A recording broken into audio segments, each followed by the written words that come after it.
Good evening, good afternoon, good morning, good whatever time it is, wherever you are, whoever you are.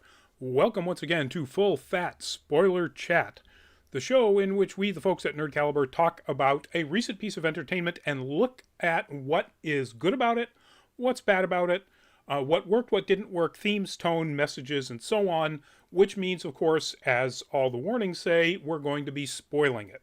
So we have to talk in depth about different aspects of the movie, the show, the anime, the series, whatever it happens to be. What it happens to be tonight is the second season of the Netflix live action adaptation of The Witcher.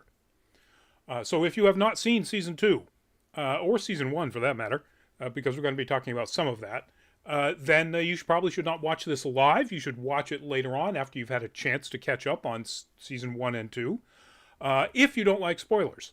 If you don't mind spoilers, or, of course, if you've already seen season 2, hang out with us. Put us on in the background while you're wrapping your last minute Christmas presents or whatever it is that you're doing. Baking those cookies. We'll talk about The Witcher season 2. So I'm Rodney Brown. I'm the editor-in-chief of Nerd Caliber, first-person shooter on Facebook as a cosplay photographer, Burley_adopter on Twitter, a couple of other places, doing a bunch of other things.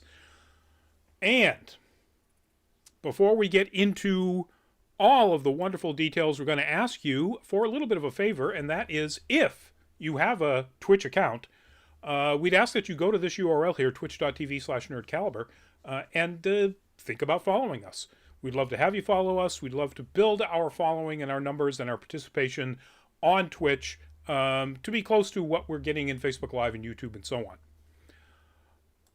So now that that is out of the way, let's talk about The Witcher. In general, we did this when we talked about season 1, but we'll do it again for season 2. And then in specific about season 2. So what is The Witcher? It is an adaptation of the novels and short stories written by Polish fantasy author Alexander Sapkowski. You know what? It just occurred to me that I may not have his first name right, which would really be Andrzej Sapkowski.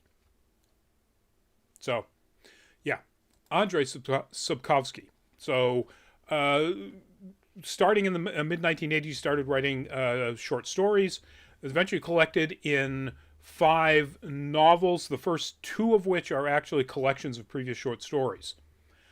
The first season of the Netflix adaptation, which dropped in 2019, adapts a bunch of the episodes or the individual stories that mostly relate to how Geralt eventually wound up having his daughter, Ciri, as part of the story. With some additions. They pick up a few others. Most of the stories come from the second book, so most of the episodes come from the second collection, but some of the very important ones, particularly about how he winds up becoming the ward or essentially father of Ciri, through the invocation of the law of surprise and so on, is from the first book, the first collection of short stories. This season is based mostly on, from what I can tell from what I've read, I have not read the novels, so this is based on things that I've seen on YouTube, articles, analyses on the web, and of course Wikipedia articles and so on. The second season seems to be primarily based on the third book, which is the first actual novel, Blood of Elves. As far as the overarching storyline, although the very first episode is actually from the first book, I think.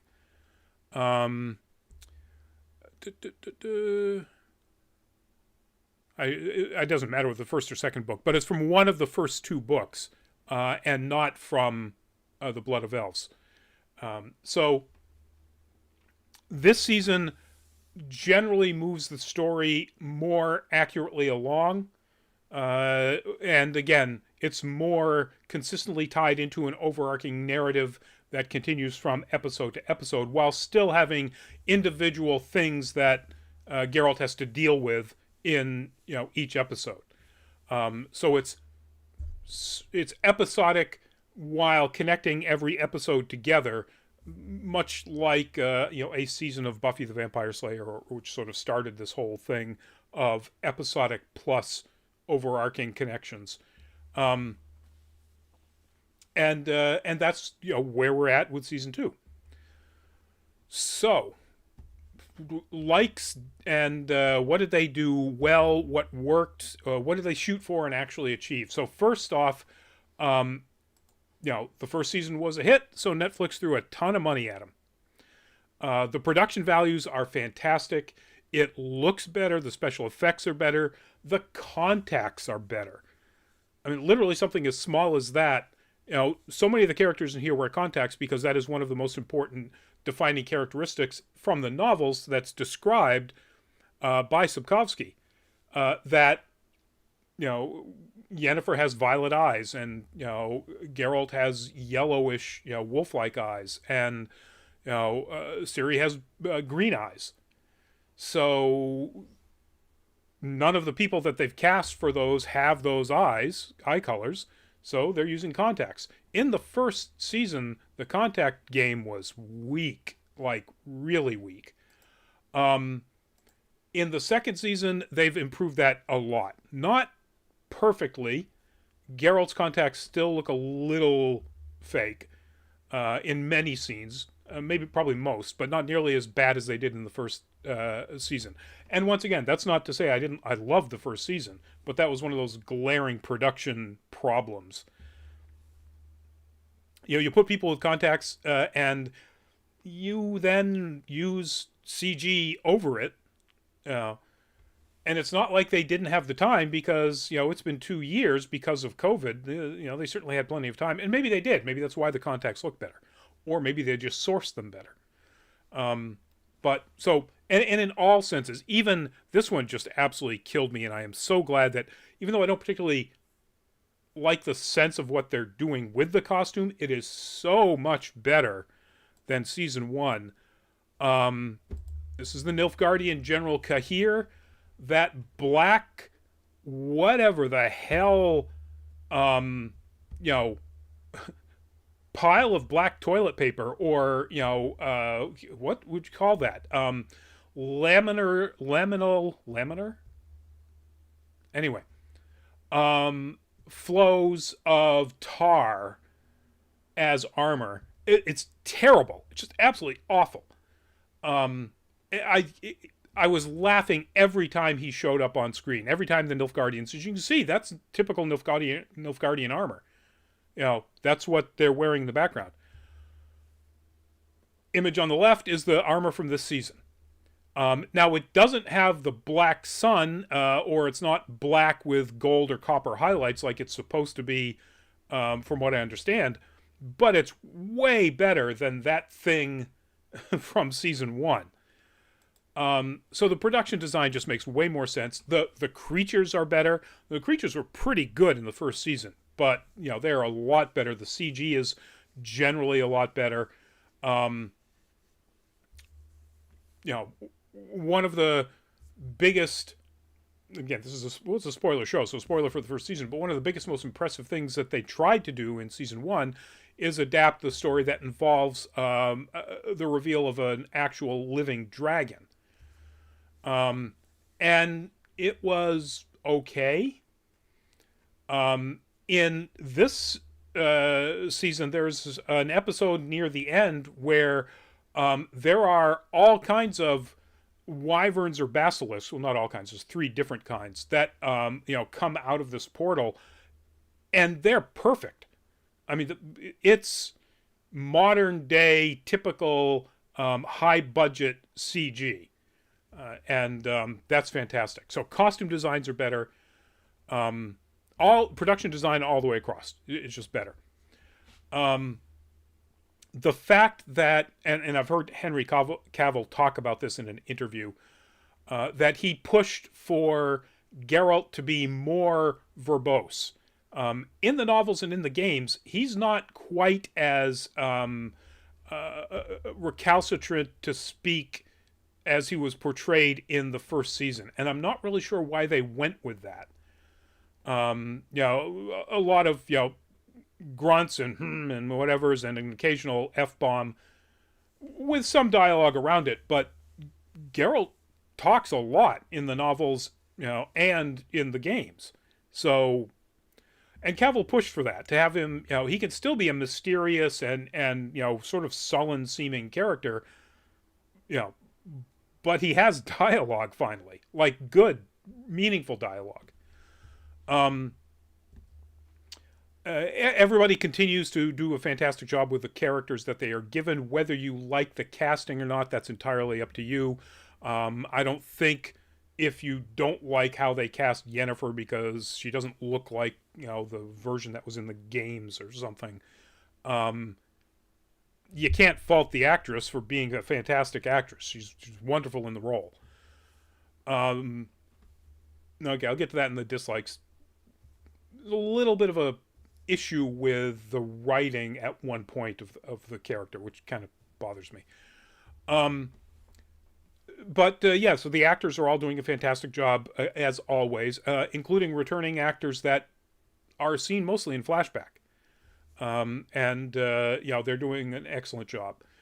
The writing is pretty solid. There's some, they rush a few things. So there's some things that don't make a whole lot of sense. It's like, well, how did Geralt know that? Or, how did he get there that fast? Kind of stuff. Which I'm willing to just sort of suspend my concern and disbelief, because the rest of the stuff, yeah, again, it's a fantasy world. Production design, creature design, and so on. The very first episode, we have a story from the second book that features this character Nivellen, who has been transformed into a beast creature, described more like a bear-like creature in the books. But this is practical plus CG. It was perfect. I didn't once notice a flaw in how they pulled this off. And played by Christopher Hivju, Tormund Giantsbane, just fantastically. One of the best characters. And as is the case, continuing with, and we'll get to this in themes and so on, but continuing the theme of, the definition between monsters and monster hunters, between, creatures, terrible beings and good people. It's pretty flexible and a matter of interpretation. So yeah, that's a great episode that includes our first look at a Bruxa. And in this scene, from that same episode where Geralt is fighting the Bruxa, this is just what would you say, a completely prurient interest point, but like in the way described in the novels and in the games, when the Bruxa gets serious about fighting, they appear as a naked, mostly exactly human female, and stays in that form when killed. They do that. So kudos to them for not dumbing it down or making it more palatable to an audience, because they want maybe kids to be able to watch it or something. Not that any kid should ever watch this. It's way, way too violent and scary. So production design, again, fantastic. Writing, solid. Acting is wonderful. By almost all of the secondary actors as well.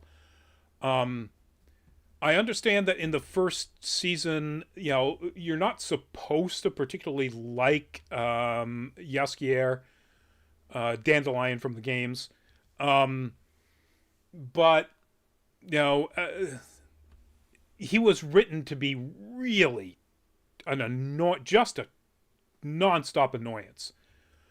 And he is a much more interesting character in this second season. And eventually in the books and in the games, we find out that there's a lot more depth to him than, at first meets the eye as just this really annoying bard that's accompanying Geralt.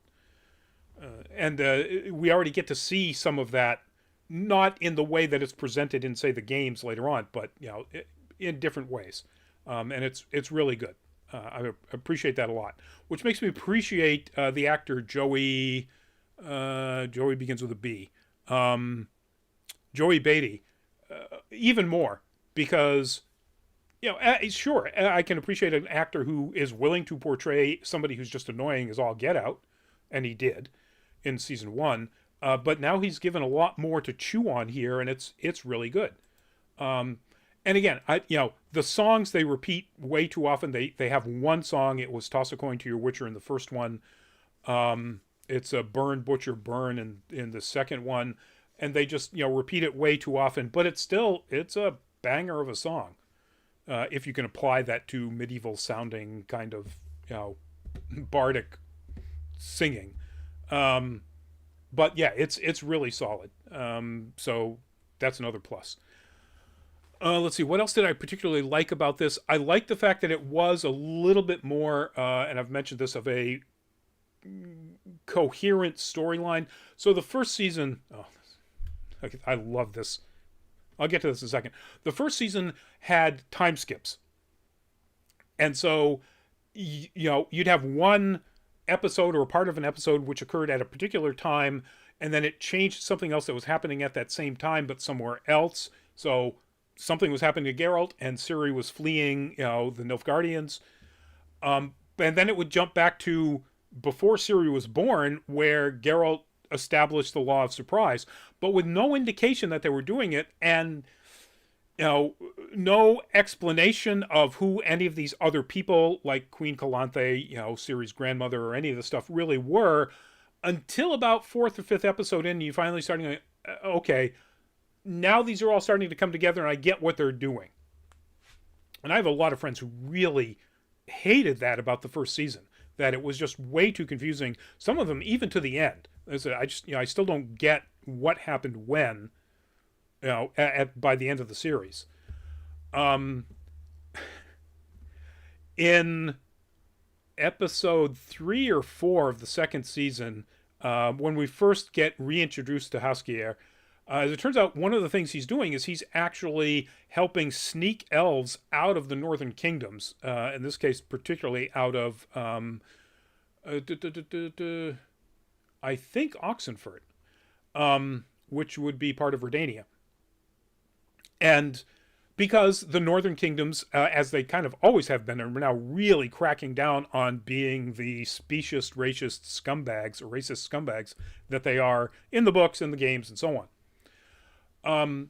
So he is actually helping them get onto ships and sneak out of the Oxenfurt.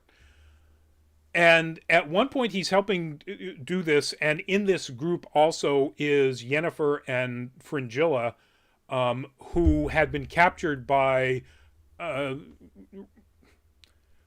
guerrilla elves, which would eventually become the Scoia'tael. Again, from if you've played the games or read the novels, the guerrilla fighters of the elves. And they are trying to take some of those elves, and because they worked out that they don't want to kill Yennefer and Fringilla, and help them escape on these ships with Jaskier's help.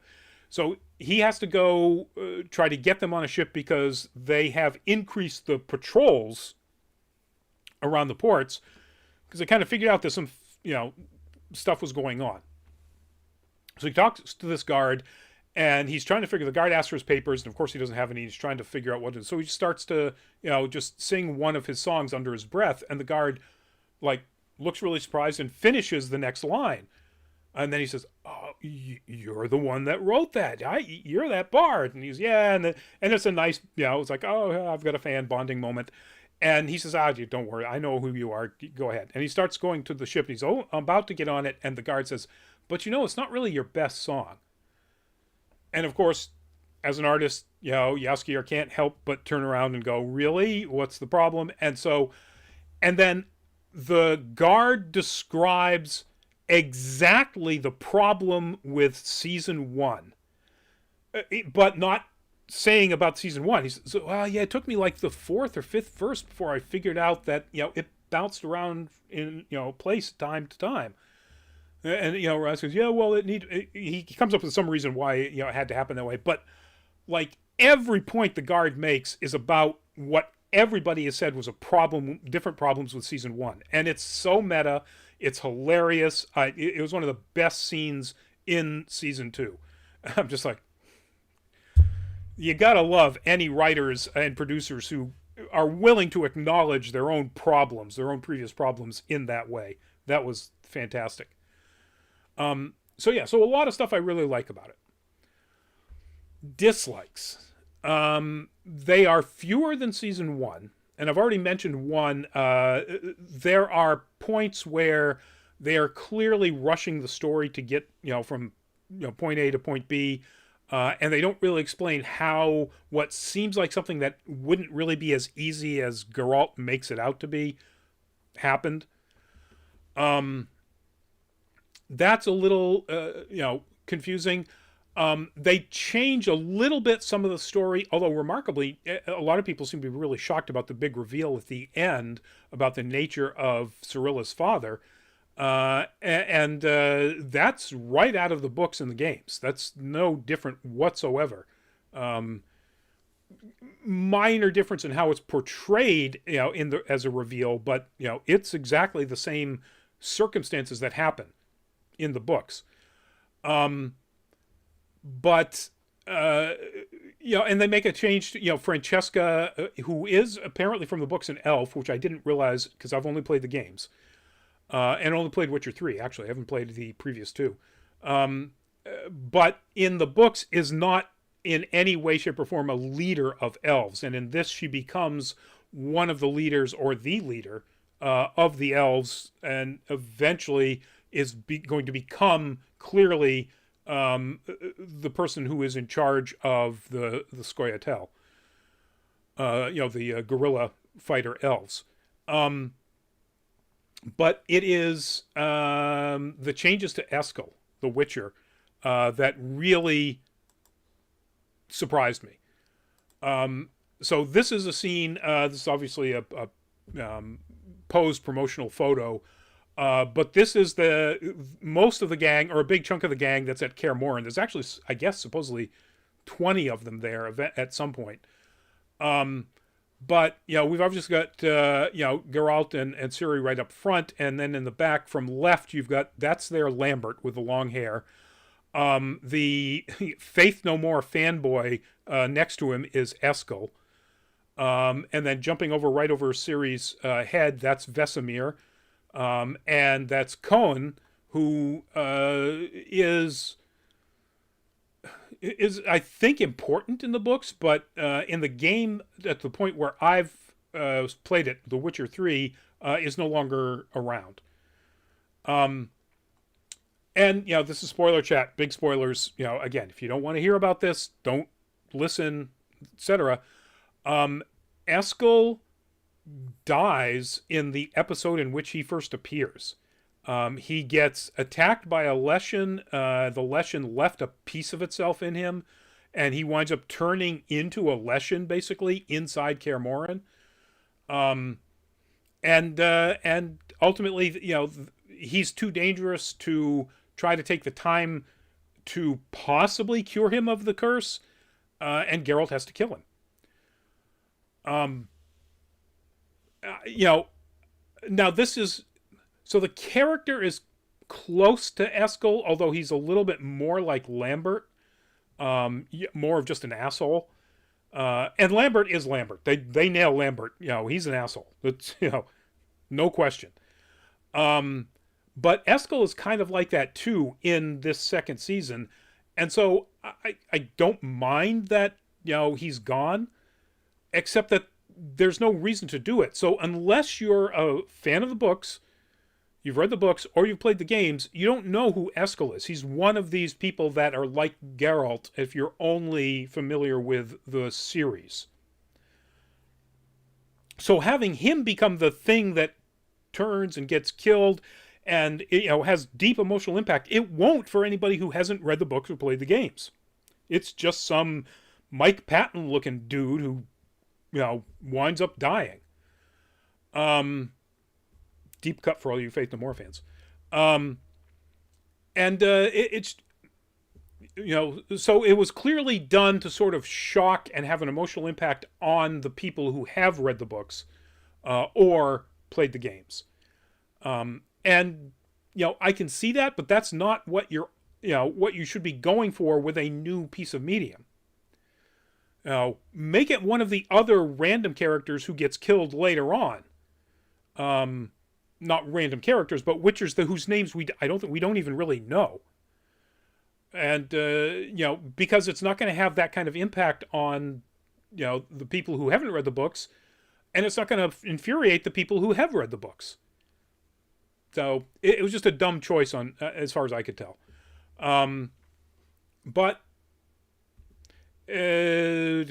other dislikes about it. And I'd mentioned this, so I'll get into that. So Yennefer in the books and in the games is blunt, but also sarcastically biting. BL7 De Castro, welcome back. My dad watched The Witcher. It was not nice. Feel free to expand on that. What wasn't nice about it? Did you not like it? Did he not like it? Let me know. And did you see it? You say your dad watched it. I have no idea how old anybody in the audience is, and don't tell me, please. Do not put your age in. But are you generally old enough to watch this kind of content in your family? Anyway, Yennefer is sarcastically biting and blunt, but rarely just straight up foul-mouthed. She does curse occasionally in the books and in the games. But there's some particular points in this season where she is just swearing like a sailor. And it was kind of shocking. I mean, I didn't mind it. But it was not appropriate for the way the character has been portrayed in the original material. And if they were doing it just because Netflix means that you can, because you can get away with this because it's a mature rating, then that's, why do that? Why do it just because you can? Hold on, hot chocolate. Because it's cold out. I think that's pretty much it as far as things that I didn't like. The pacing was a little irregular in the middle. Some of the investigation stuff with Geralt and Istred, which essentially is, exposition dump to set up what happens in the last few episodes, gets a little bogged down. And luckily they have around that, B plots are much more exciting at that point, where you've got, the story of, Francesca, and is about to give birth, or when she does give birth, the elves kind of go, yeah, you know what, maybe we don't really want to fight for Nilfgaard, and then the whole tension of whether, people that were sent to find Cirilla, mages, rogue mages who have been kicked out of the Brotherhood, actually will, find her. That's some more exciting stuff. But, then they go back to Geralt and Istrid walking through some, basalt-looking cavern. And it's like, okay. Oh, I get it. You got to explain all this stuff to people, but, there are better ways to do exposition. At least fight some stuff where when you're looking at its corpse, you can go, oh, look, that was a... Anyway.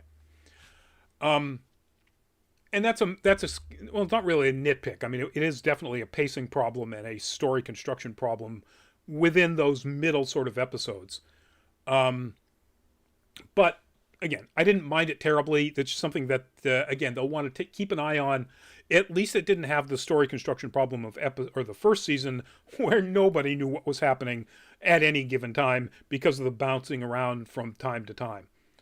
And not having, and I get this, Geralt is like 70 years old, and aside from the white hair, which he's had, since he got hair, looks like he's in his 30s, and always has. So for like the past 50 years, he's looked exactly the same. So at least give him distinctly different armor or clothing in each.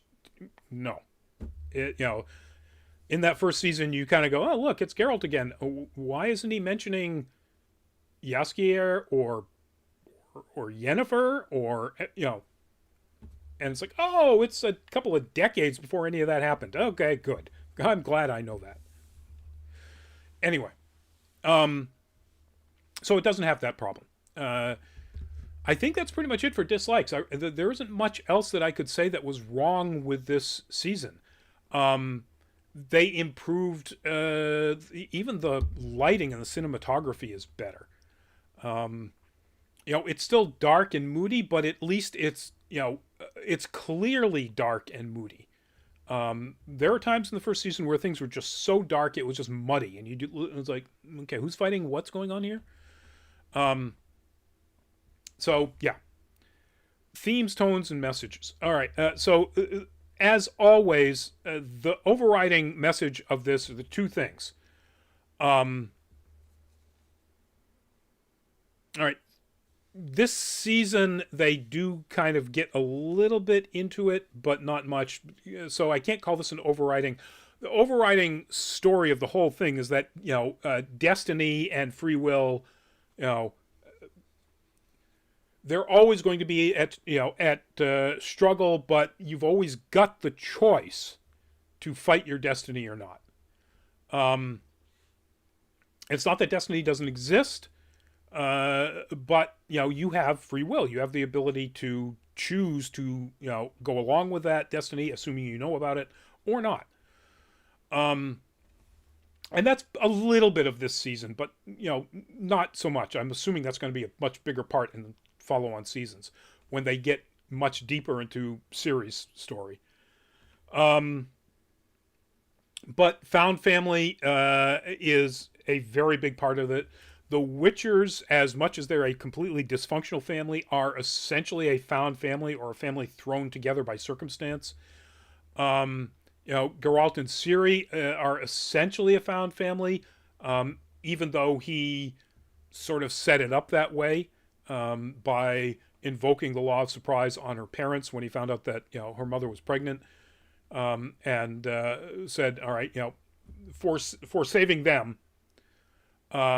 Said, "Hey, all right, this is what I want. You're going to give me that child, and I'm going to raise it as a Witcher." And so, found family is very important in here. Even the terrible family, extended family of the Brotherhood of Sorcerers, there's found family within that. Yennefer and Triss and Tissaia, are all. They all care for each other as much, even Fringilla in her own crazy way. Whatever sort of difficulty, and circumstance put them at odds, they will always care for each other. So those are the primary overriding themes of this, and it sticks to it. It doesn't change. The other one that is consistent through all of Sapkowski's work and the series and the games is what I've mentioned before. That line between a monster and not a monster is as flexible as any line that you can put in something that might separate two beings. And what people who are otherwise good people do monstrous things. Monsters can often do good things. It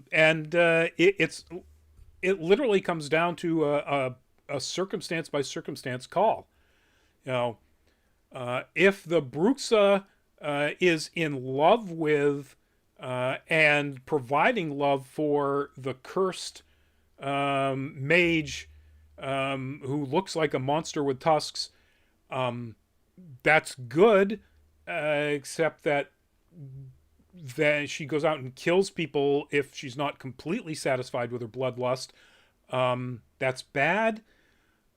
He winds up having the curse lifted off of him. That's good. Turns out he's probably a worse person than she was as a monster, because of some of the things he's done in the past. That's bad. So, yeah. everybody is complicated. Everybody has different reactions to things. Geralt is called the Butcher of Blavican because he killed lots of innocent people in the town of Blavican.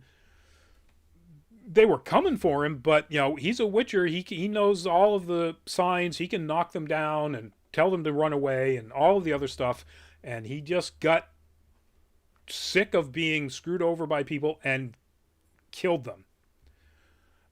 So even Geralt is one of these much more complicated characters than just a good guy hero. As are all the Witchers. If you want to get into just how much complicated that is, watch the animated movie Witcher Nightmare of the Wolf. That's also on Netflix. That tells of young Vesemir and Geralt and Lambert and Eskel and all, the final group of Witchers that were created. And it really tells you what kind of people Witchers were back then, and they weren't good people. They weren't doing good things, aside from killing monsters. But anyway, it's worth it. It's very much worth it.